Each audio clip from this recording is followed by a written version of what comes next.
So that was the only thing I was thinking of, because so we're starting recording the 12 steps, because I ask when people are like, I'm trying so hard and all this, and I ask them and I'm specific about 12 steps. So please, please. yeah, I mean, I'll talk a little bit, and then maybe I'll have some questions for you. So, Yeah. all of you, whether you're an addict or a betrayed partner, you hear a lot about 12 steps and 12-step recovery and how important it is. There's always a lot of resistance, which we can talk about in a minute. But just a little history. The steps were created in 1939 by Alcoholics Anonymous. They were first published in the book Alcoholics Anonymous, which is also called the Big Book. It created a structured path to support people who wanted to stop drinking. It's a set of suggestions that it's a clear, actionable guide toward changing your life when it comes to drinking. Now, the 12 steps have been adapted by over 100 groups. Yeah, Tami just popped in the groups relevant to us in terms of sex addiction and porn addiction. There's I think 8 of them that I know of. So it's expanded to more than 100 groups, and it is a proven way to get and stay sober. I will say that research shows it works best in conjunction with treatment, some kind of professional treatment, whether it's therapy, whether it's inpatient, whether it's online work groups. It can be a lot of different things, but it can be very, very, very effective. There's often a lot of resistance, partly because the G word, 3 letters, starts with G, ends in D, has a vowel in the middle. I don't want to raise anybody's hackles, but when I got into recovery, I saw the word God in the 12 steps, and it was none for me. Thank you. That's where I was at that time.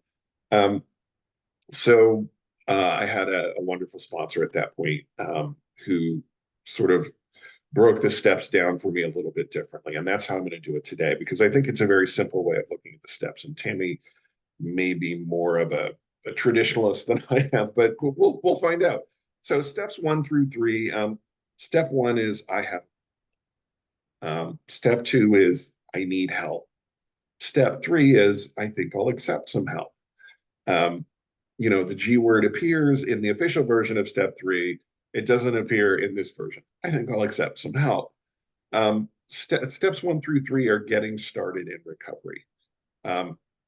Steps 1 through 3, when I teach this lesson to the guys in our treatment center, I say, what step are you on? And they think about it, and they're like, I think we're on step 3. I'm like, yes, you are. You've admitted you have a problem. You've admitted you need help, and you're reaching out to get some help. First 3 steps are fairly straightforward. Even though a lot of people get stuck on step 3. Steps 4 through 9 are how we get right with ourselves and get right with the world. Step 4 is we take an inventory, a searching and fearless moral inventory. We look at our lives, the reality of our lives. Step 5, we share it with somebody else. Steps 6 and 7, we identify our character defects and start to work on them. And steps 8 and 9, we figure out who we need to make amends to, and then we make those amends. I will say that for me, step 4, the searching and fearless moral inventory, was the turning point in my recovery. Up until then, I thought my addiction was your fault, the collective your fault. I did step 4 and realized, oh, I'm the asshole. I'm the jerk who screwed up my life. It's my fault. Oh my goodness. That was a real turning point for me. And step 5, admitting that out loud to another person. Step 6 and 7, working on our character defects, things like stubbornness and denial and lying. I was a tremendous liar. Before I got into recovery, I thought I was the most truthful, honest person on the planet. I found out I was not. I lied a lot. We've talked about lying. I used to talk about it a lot with David when we were doing our webinar. So we work on those steps 8 and 9. We identify who we need to make amends to, and then we make amends at step 9. And making amends is about a lot more than just I'm sorry. I'm sorry doesn't cut it. If you're a betrayed partner and you're on this webinar, you've heard the words I'm sorry 1,000 times, and you've heard I'll never do it again 1,000 times. And those words have lost all meaning. Um, you know, if there are any Simpsons fans, there was an early Simpsons episode about Radioactive Man, and one of the lines is Jiminy Jillikers. They're filming the movie, and Milhouse is playing Fallout Boy, and he says, Jiminy Jilliker. I've said Jiminy Jilliker so many times, the words have lost all meaning. And and I'm like, I'm sorry. I said, I'm sorry so many times, the words have lost all meaning. Um, so making amends is about way more than I'm sorry. It's about this is what I did. This is how I think it hurt you. This is what I am doing right now to make up for it. If I stole money from you, I'm paying it back with interest, whatever. And here are the steps I'm taking to make sure I never do this to you or anyone else ever again. That's an amends. And then the real part of the amends is following up. I actually pay you back the money, and I never steal from anybody again, or whatever it is that I did. That's the amends. It's a living amends in addition to cleaning up my side of the street. And so steps 4 through 9, getting right with ourselves and the world. And steps 10 through 12 are what we call maintenance steps. Step 10 is a quick version of steps 4 through 9 that I do on a daily basis, usually at the end of the day. Do I need to make amends for anything? How'd my day go? Did I do well? Did I not do, if I screwed something up, I try to fix it right away. Mm-hmm. Step 11 is about connecting with a higher power, which can be the higher power of your understanding. Does not have to be, tall guy, beard, white robe, Birkenstocks, floods the planet when he gets angry. We don't have to, that doesn't have to be your higher power. If you have the Christian God or whatever, and it works for you, great. But it's the higher power of your understanding, just connecting with something outside of ourselves. Because, I know my head is a dangerous place to be, and I should not go there alone. I need something or someone outside of me to keep me on the track. I have a higher power now. My higher power talks to me all the time, usually in 12-step meetings through other people in the room. I always hear what I need to hear. And then step 12 is kind of carrying the message, helping others. So maintenance steps. So steps 1 through 3, I have a problem. I'm going to get some help. I'm accepting some help. 4 through 9, I'm going to clean up my life. Steps 10 through 12, I'm going to keep it clean. And it works. I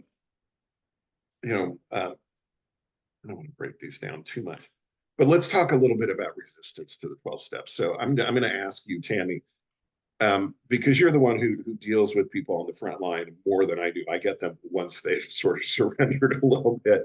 What is the resistance that you run into in terms of, well, I'd really like you to start going to 12-step meetings, and boom, here's my resistance. There's a number, but that it's religious, which it isn't.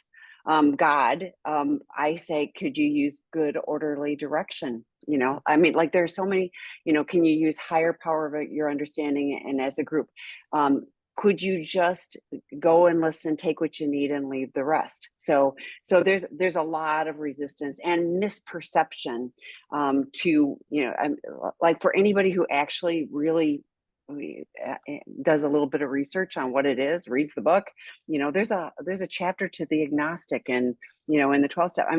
So there's that. I get a lot of there's no meetings in my area. And I put the link with a number of, like you said, there's a bunch of different 12-step meetings that are appropriate and applicable for these specific issues. So going to trying the different ones and seeing what is a fit. They all are going to have a little bit of a difference, like what the definition of sobriety is or whatever in the format. every group, even if you're going to, like an AA meeting, guess what? They all have kind of a personality. There could be a big book meeting. They could have there's a step study, there's a whatever, so finding the meetings that are a fit. The other thing is, they, like you said, get stuck on 3. I think a lot of people get stuck on 1. I'm still working on step 1, and I'm like, Yeah. you've been trying to be abstinent for a year, and you're struggling to identify that you still have a problem. And then step 4 is the next hurdle, and that's fear. That, to me, that's absolutely, I'm afraid of what I'm going to write down. But like you said, I had the same experience. It was the most freeing thing when I actually did it. And people go, well, I don't want to write it down and I don't want to share it. And I'm like, step 4 comes before step 5. You just do step 4 and then you get to step 5. So smishing them together, then it's like, oh, I don't want to write it down because then I'm going to have to say it. So it's, but like you said, get help. You mentioned I had the group. Get a sponsor, get people who are going to help guide you. Doing this stuff alone is traumatic, and you won't get the most useful version of it. If you're going to do it, like, do it right, clean your house right. But how freeing to not carry around that toxic stuff, as well. And I've heard people, I went at one of my 12-step meetings a while back. There was a guy who had relapsed. He'd had time in the program, but he said, I was a step 1, 2, 3, 12, and so he did the first 3 steps and then he skipped all the rest of them, and he relapsed. And I use that term, like, I don't think you really have recovery if you're not really doing that, but let's say he did. And then I didn't see him again. So I have no idea. I suspect he's back out, and that's so sad to me, because like you said, it's a simple program, you do this next thing, and we're invited to it because you and I know, if you tell me what to do, I'm going to dig my heels in. It's a suggested program of recovery. And guess what? It really, really works. And for those of us that don't want to be on the horrible roller coaster that addiction and chaos bring, that we want to be people of integrity, which wasn't my striving goal when I just wanted to not keep making such a mess of life, So my goal then was just like, but gosh, now I wouldn't trade any of this. So. Yeah. One of the other things that I hear about resistance is, well, that's an awful lot of time. You want me to go to that's so funny. 90 and 90, yeah. an hour a day? And I'll let you respond to that one. How much time did you spend acting out, planning to act out, thinking about the acting out afterwards?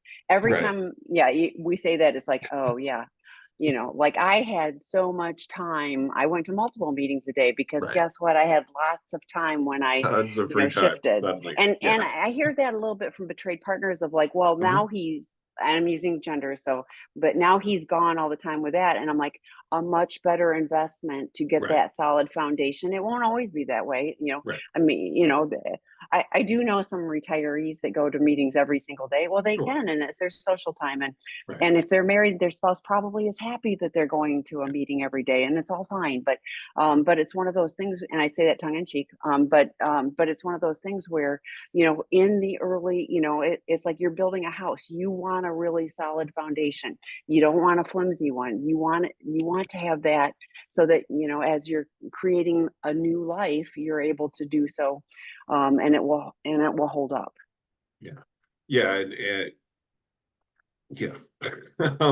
So some things I want to add here.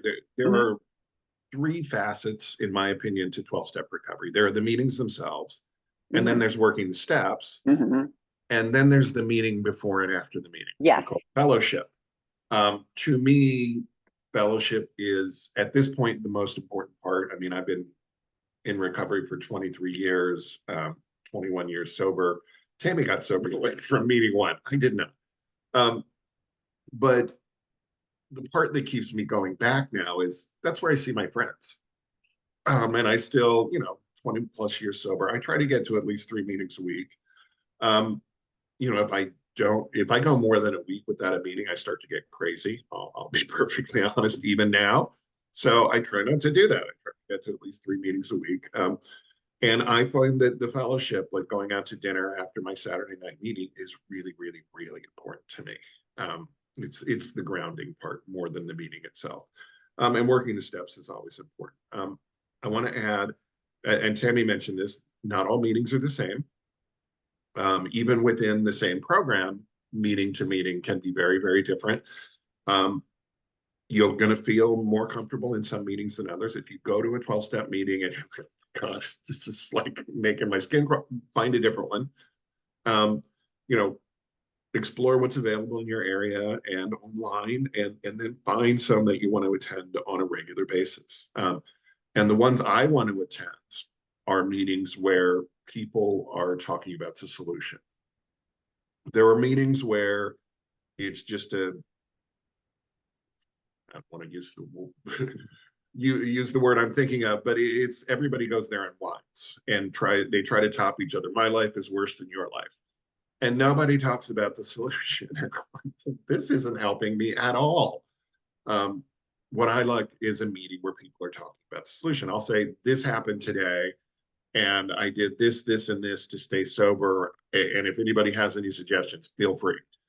Catch me after the meeting. If you've been through this before. That's a meeting I look for. I think it's important to share at meetings. It's important to become known. My rules for sharing are tell the truth and tell it in under 3 minutes. Those are my rules for sharing. If you tell the truth and you can tell it in less than 3 minutes, you've given a good share. Those are my rules. When you're starting, go to 90 meetings in 90 days for a couple of reasons. Number one, you get in the habit. Number two, you find out which meetings you like and which meetings you don't like. You become known. It's easier to get a sponsor. Having a sponsor is important. Tammy may have different thoughts on sponsors than I do. My belief about a sponsor is their one and only job is to walk you through the 12 steps. I'm not your driver. I'm not your bank. I'm not your micromanager of your life. I'm going to walk you through the 12 steps and help you do that with your sponsors or your sponsees when you take one. The last, and I'll let Tammy add whatever she wants to these. The last thing I want to bring up is, and this is primarily for addicts, but it's also for betrayed partners. It is not unheard of. In fact, it's quite normal to go to a 12-step sexual recovery meeting and occasionally be triggered by someone in the room. That's fairly normal, and I believe it's a natural and necessary part of recovery. The world is full of triggers. I'd rather be triggered in a safe space. When I'm in Alcoholics Anonymous, in addition to sex addiction recovery, when I go to AA meetings, somebody always shares about the grocery store that's right next to our 12-step room that has chips on one aisle and liquor on the other. And they're walking down the aisle and they're like, they get triggered by the booze, and then they come to the meeting and they share about being triggered by the booze. And everybody in the room is like picturing their brand of booze, and we're all a little triggered by that. But we're in a safe space. We're not acting on it. We're not going to all run over and get a bottle of scotch. And every time we get triggered and don't act on it, the trigger loses its power. So for addicts, it's okay to be triggered in a room. Do not go over and chat that person up. Very bad idea. Do not offer to be their sponsor. Just stay away and talk to your sponsor about, I was triggered by such and such at the meeting, and lessen the power of the trigger. And if you're a betrayed partner, a lot of betrayed partners are saying, I don't want my husband at a meeting with women. Well, okay, but maybe you do. I mean, there are women everywhere in the world. If he can't sit through a 12-step meeting that has women in it, how's he going to go to the grocery store?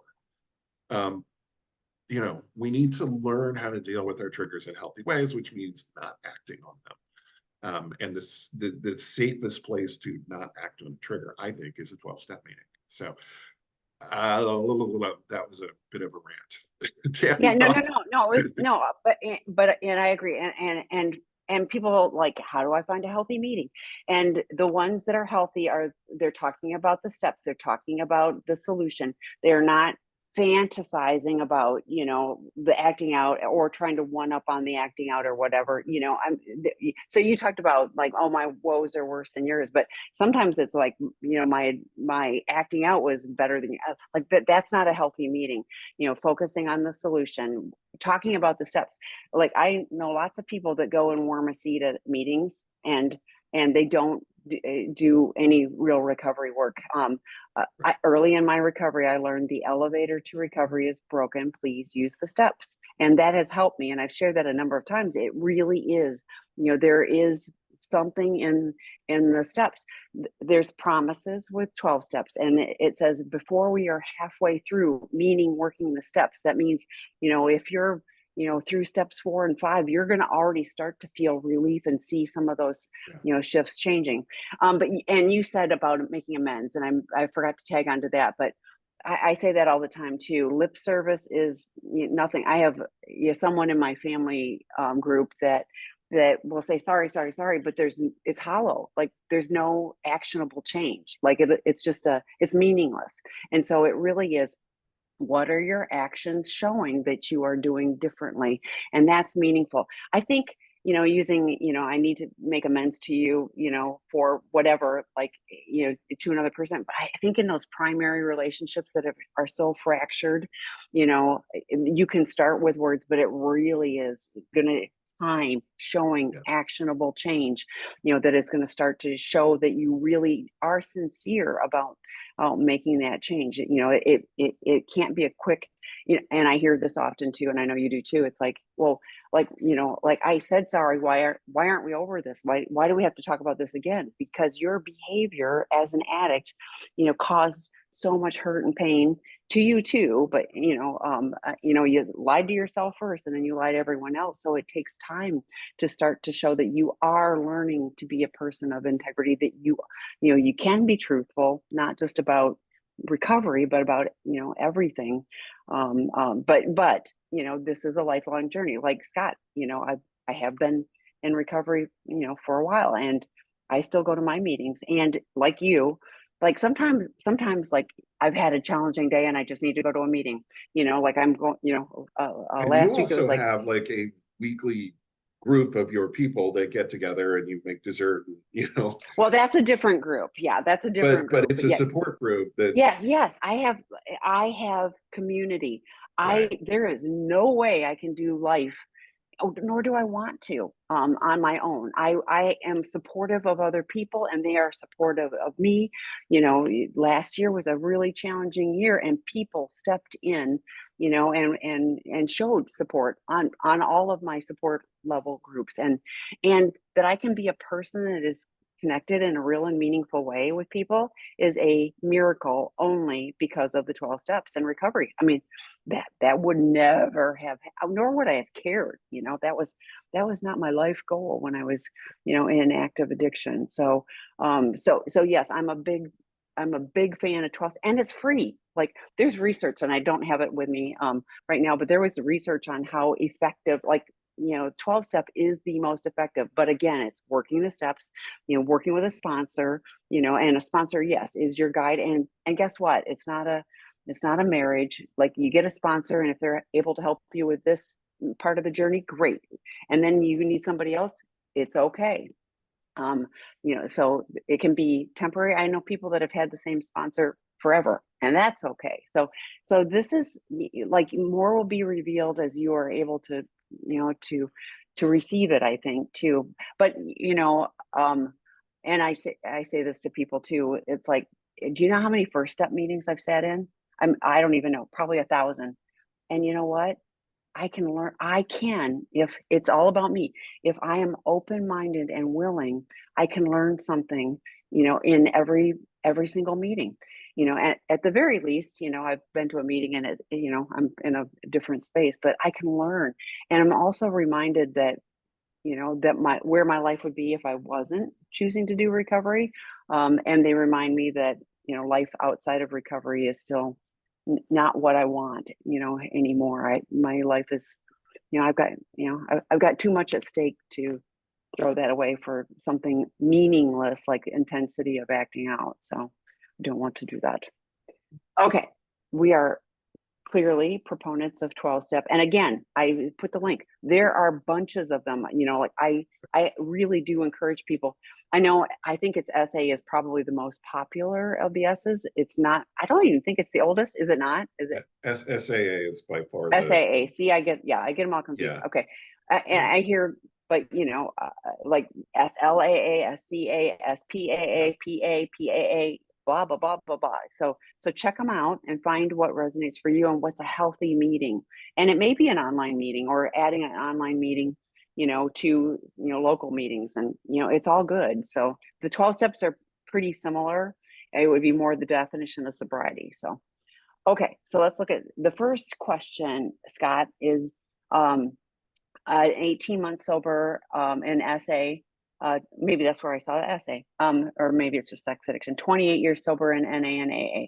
My 14-year-old boy is showing classic symptoms of budding addiction. He freely admits he's seeking coping strategies for dealing with unspoken emotions.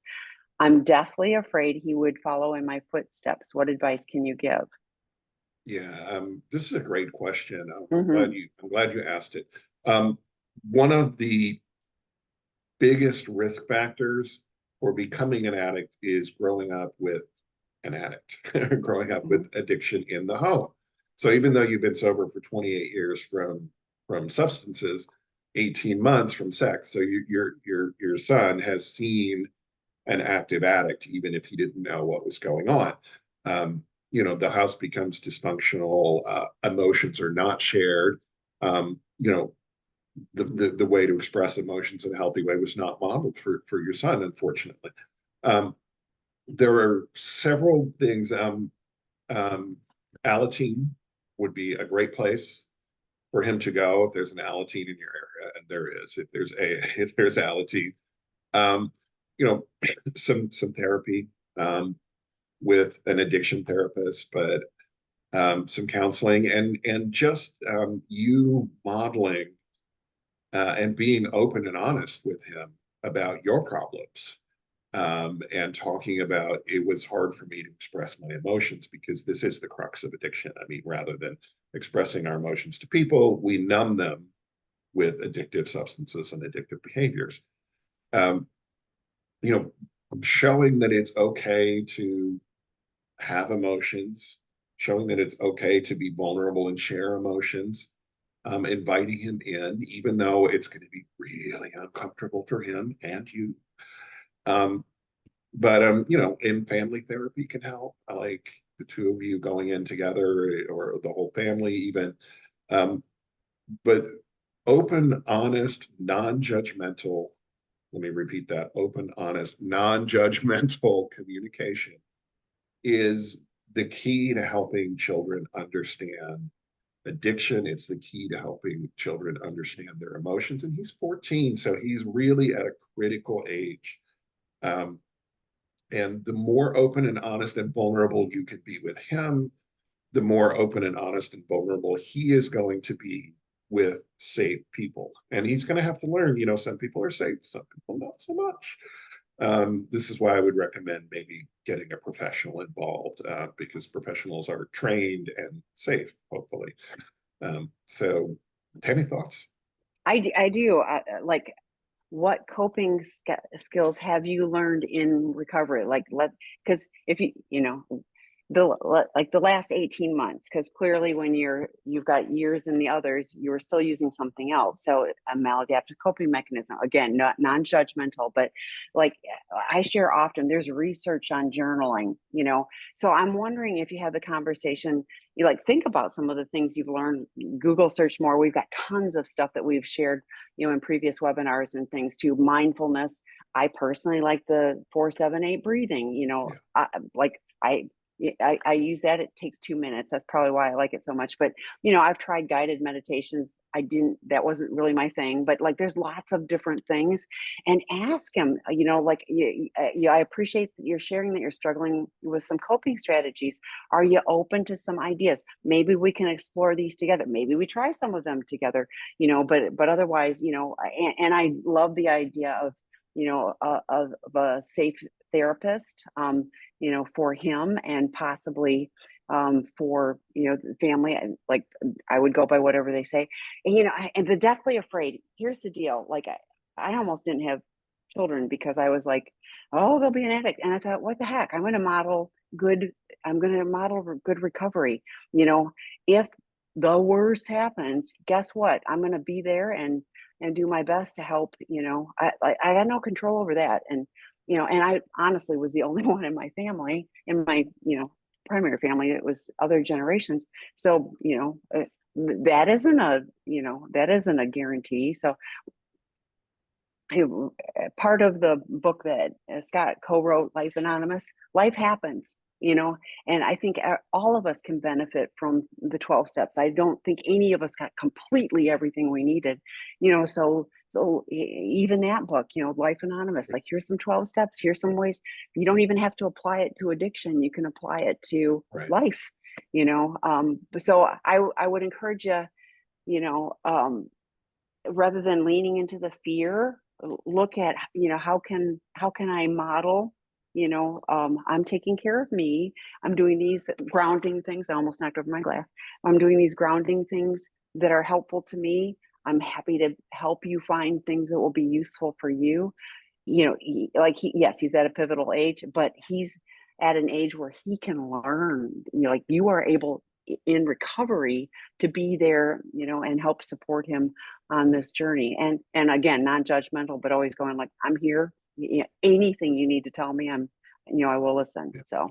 Yeah, and Life Anonymous, I wrote with Kristen Snowden. She and I wrote that book specifically for non-addicts who want to work the 12 steps, because we both believe, and I think Tami agrees, the 12 steps are for everyone.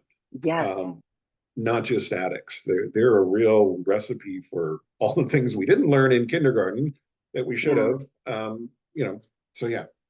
And I do share it. I share it often, honestly, with partners too, because I was like, the language of 12 step, like you can almost, like I do, like I'll be out with somebody and I'll go, are you a friend of Bill W's, which is code word for, are you in 12 step, and because the language is unique, really helpful, but it's also having partners.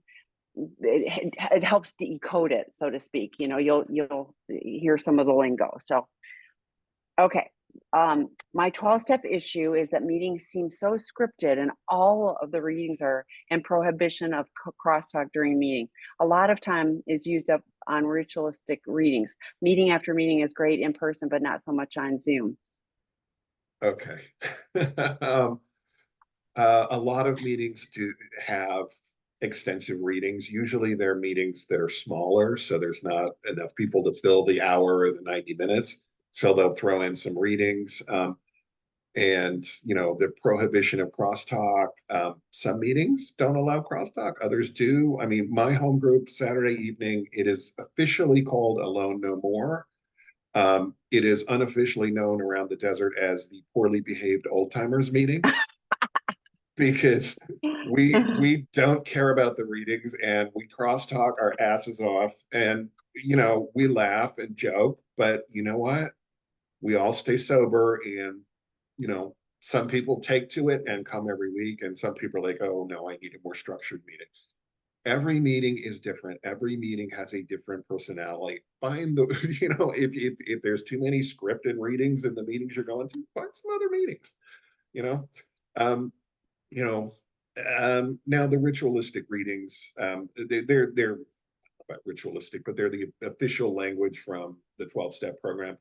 They can be very, very useful. They read the 12 steps, or they read, how it works, or parts of the book that are really important, particularly for newcomers, because it explains, hey, this is how the program works. I mean, one of the readings that's very common is called How It Works, and it's about 2 pages, and it talks about how the program works. And you're right, meeting after the meeting is great in person, not so much on Zoom. Some Zoom meetings will leave the room open for a few minutes afterward, not all of them. Yeah, and I'm a big fan of in-person meetings. One of the things when COVID came along, I was doing entirely online meetings, and I'm just now breaking myself out of that habit and trying to morph back into primarily in-person meetings because of the meeting after the meeting. I was missing that. So yeah, I'd find at least one meeting a week in your area, even if you have to drive an hour.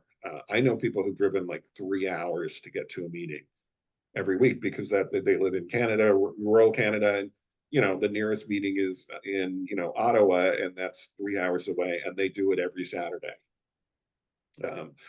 because they need that in-person meeting in addition to Zoom meetings the rest of the time. Kevin, thoughts? Yeah, the willing to go to any lengths. One time my car was in the shop or whatever, and I was like, I could ask for a ride, but I was like, oh, I'll just walk. Well, it was farther than I thought, and I was like, well, this is part of being willing to go to any lengths. But like, I'm with you. One of my meetings is more crosstalky. That's probably not a word, but It is we now. do. Yeah, it is. And as far as the ritualize, my one of my meetings, they started reading something different at the beginning of the meeting, and I was like, "What happened to the 12 steps?" And it was just that that particular host for the month.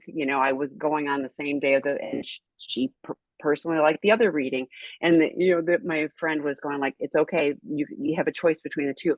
When I sit down and they start reading how it works, I literally settle. Like I just Mhm. like the meeting doesn't even have to probably continue, and I am in a different place. So I am incredibly grateful for that. That is part of my settling. Um, as far as The like I said, ritual, a lot of people really like the ritualistic aspect. This is one of the things I think people like about church is, it's the same every week, and there's a lot of ritual, and there's a lot of readings, and there's the music, and people will say, I go in, I sit down, and as soon as the first hymn happens, my blood pressure drops. And I mhm, think it's the mhm, same way with a 12-step meeting. mhm. A lot of people, like you just described, as soon as somebody starts reading, whatever, the blood pressure, it's like, oh, I'm safe. Yeah, yes, and that is for me. As far as the others, like I go to one that's as Bill sees it, so it's and we read 6 pages and then we talk about that or anything else, and that's a lot of crosstalk. There are other groups that are I went to one the other day, and it's from the 12 and 12. I mean, so but most of the time it's posted, and I can go find a meeting that is okay. I feel like going to a big book meeting today, or I just want to go to a topic meeting. So there's a lot of different ones.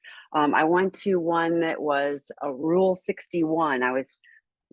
Longer story, but Rule 61 is don't take yourself so seriously. And so I was like, oh, that's a really good meeting. And that's what it was funny. They had popcorn. I was like it was just a funny meeting. And and I was glad I got out of my comfort zone of my little suburbia area. So I would invite you to try some different ones and try different fellowships too. Like I said, you if you were going to one S group, maybe a different one would have something to offer in your area that would be a better fit. But don't give up, please. Like honestly, like you know, what is it? You go to you have to go to meetings until you like to and want to go to meetings. There's something along that, but I do find that super helpful, like Scott too. Okay, my essay husband of 40 plus years has a long history. I imagine he has gone to minimal therapy, no CSATs, and won't go to any 12-step or support groups. We are separated and have been since just over discovery almost 4 years ago. He claims over and over he has fixed himself. Why can't I just accept this apology? Family and friends think he's a great guy, very important to him, and I can't understand why I don't just forgive him and let him back in my life. They blame me. Is it okay to believe he is still in addiction? And how can I respond that makes sense? I think that's tied to that one. So, oh, I can't hear you. You're muted. I was smiling as Tammy was reading the question because I've seen this. I did this. I'm not going to go to therapy, and I'm not going to do 12-step. I'm fixed. And addicts, we have a double life. There is the facade that I show the world, and I paint a smiley face on the facade, and everybody thinks I've got my crap together and that I'm a really nice guy. And behind the facade, that maybe only my partner sees, or maybe no one sees, is the me that does all these things that nobody gets to know about, that I lie about and keep secrets about. And, you know, Tammy got sober right away. I told you I didn't. It took me a couple of years. And the reason was I was pretending that I was fixed so that everyone would think I was a great guy. You know, I wasn't doing any work. You know, I mean, the 12 steps are the 12 steps and therapy, and treatment. It's all about doing it's first we change our behavior, then we work on our underlying issues and how we treat other people. I mean, as I said, steps 4 through 9 are about getting right with ourselves and the world. He has not gotten right with himself or the world. He hasn't even done 1, 2, and 3. He clearly doesn't think he has a problem. And he's certainly not going to accept help. Um, so he's presenting a front. Is it okay to believe he's still in addiction? Yeah.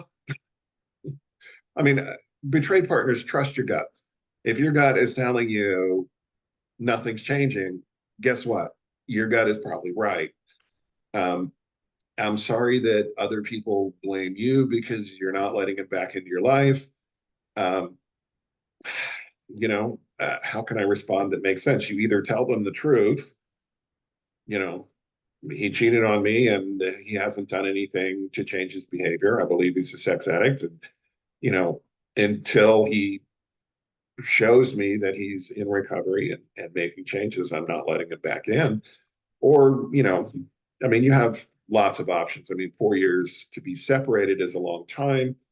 Um, you know, but if you're comfortable with, being separated rather than over or trying again, I mean, you have to go with your gut on that. Um, but, addicts, we're great liars. I mean, we are great liars. To We are, ourselves first. yeah, yeah. But yeah, denial is an inside job. We start lying to and keeping secrets from ourselves first. Um, and yes, we can keep secrets from ourselves. We call that compartmentalization. And we can convince ourselves that we're a great guy. And then we can go out and be gregarious and fun and, always there for people. And then we sneak around and do our private life privately. Because we don't want people to see us and judge us. I mean, that's our biggest fear is people will see us as we really are and judge us. So we get really good about living this double life. Yeah, is it okay to believe he's still in addiction? I would. I mean, from what you described, I mean, I'm not there. I can't say that I would, but from what you described, I'm pretty much like, yeah. Tammy, thoughts? Well, I was like, if you said, "Is it okay to believe he's in recovery?" I would have said, "No, no, no, Oh, no." So, right. yeah. To believe he's in addiction? Yes. Yeah. I mean, he for sure is not in recovery.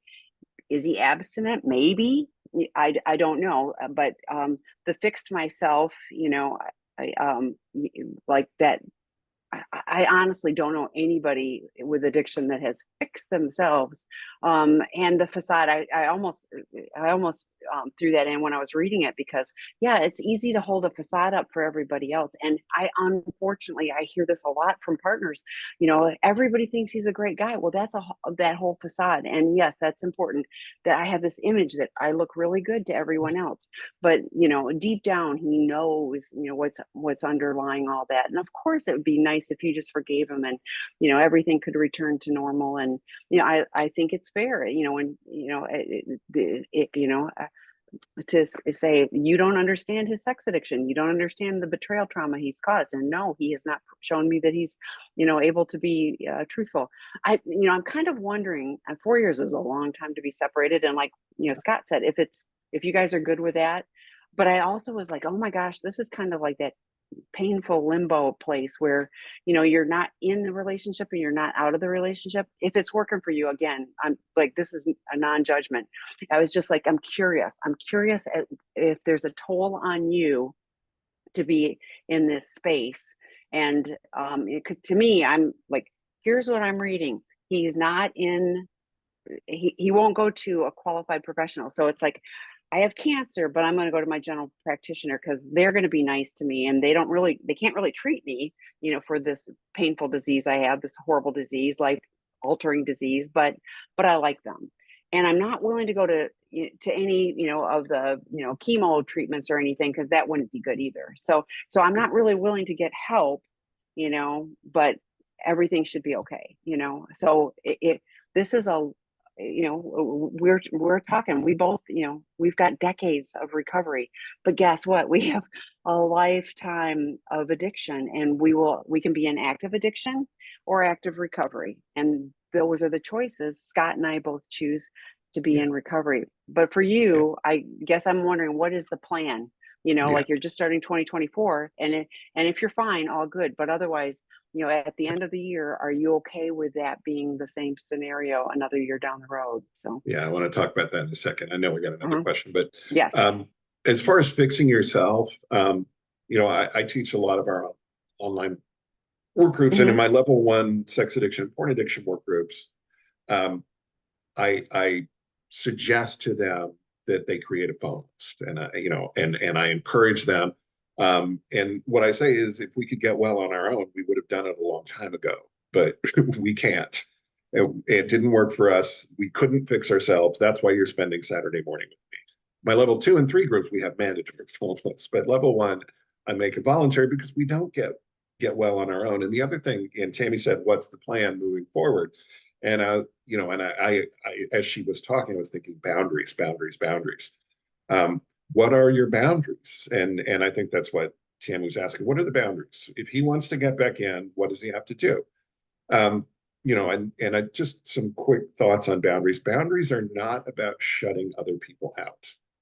They're about letting them in safely.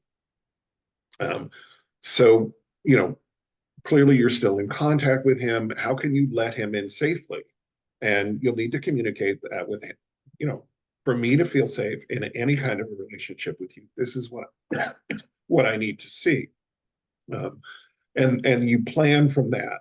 Boundaries are about safety, keeping myself safe from you, keeping you safe from me too, because I can get a little crazy. I'm speaking for myself, not for you. You're Oh yeah, probably no, perfectly safe, but never. I am not.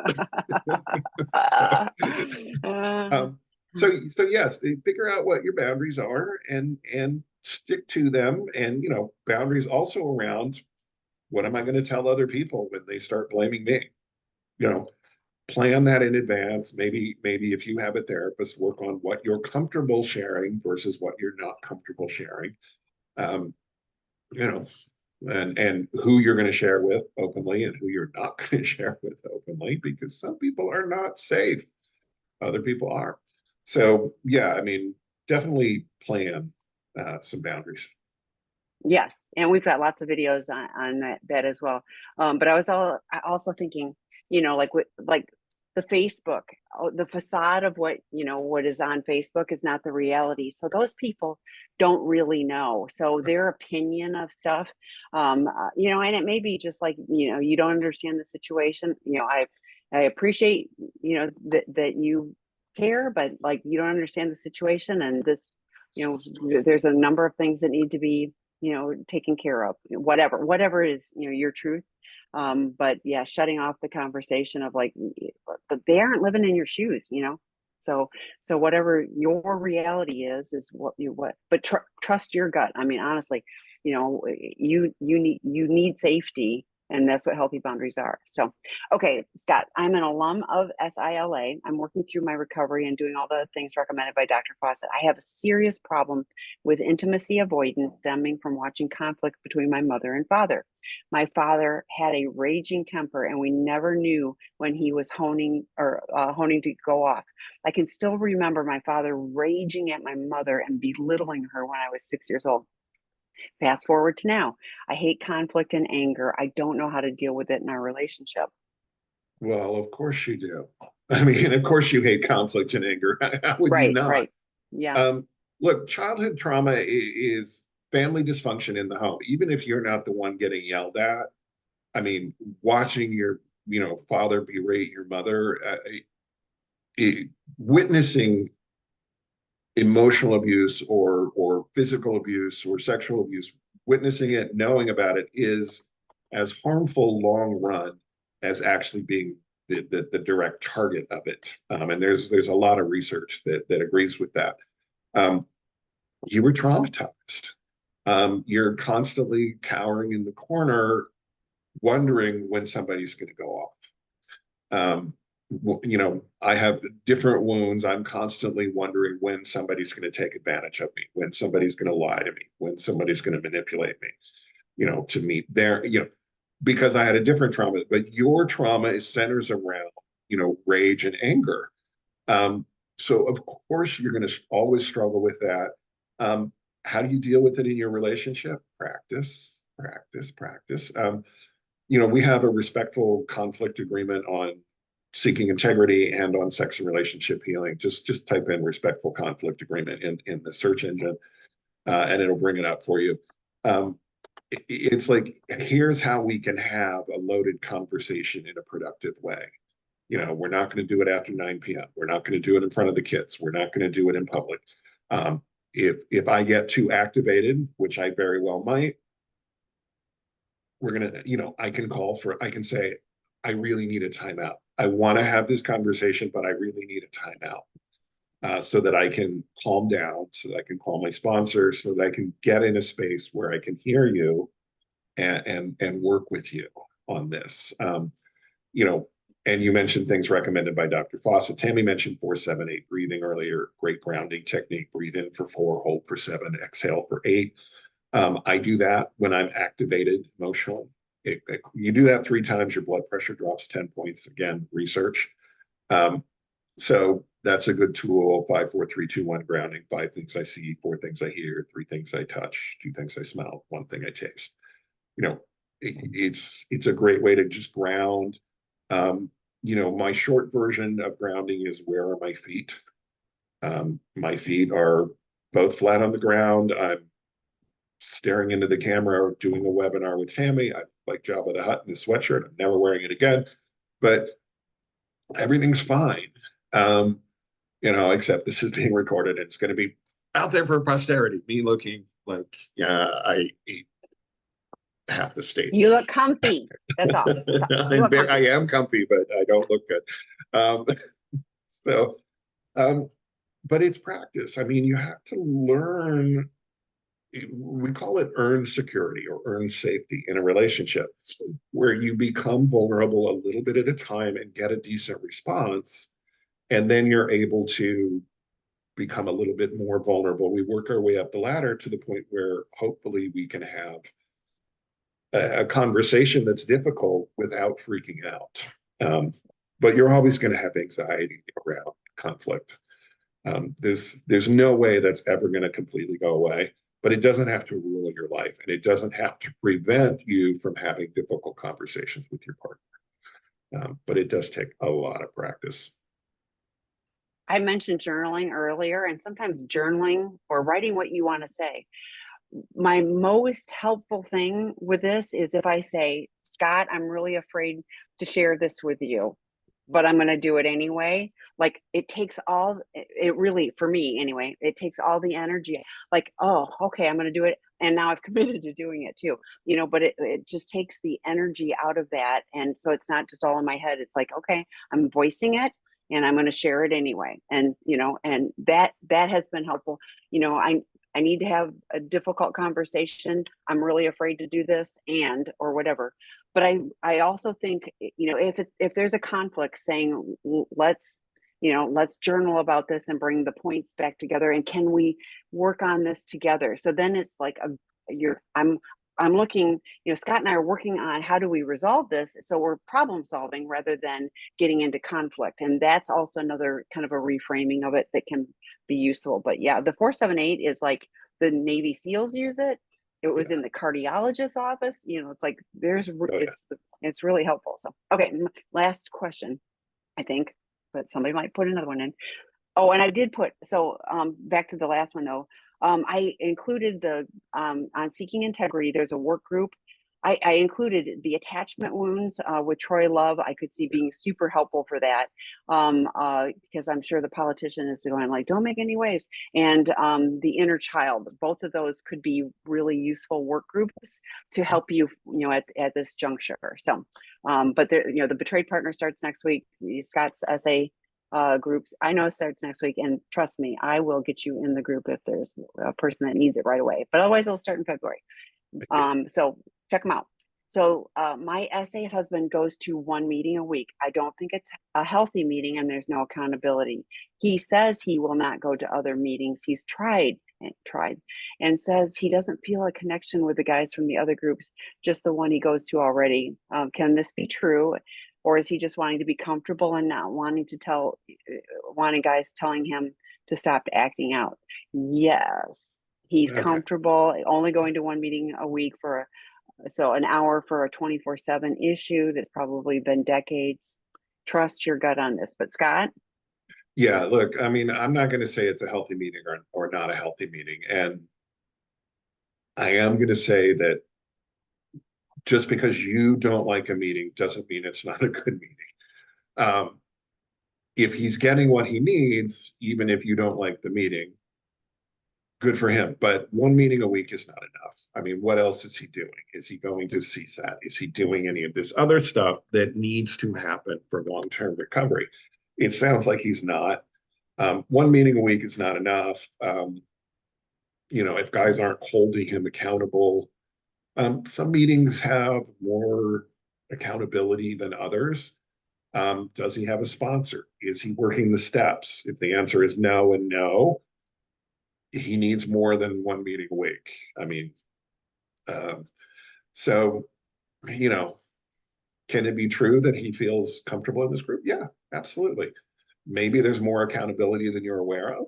Who knows? Um, you know, um,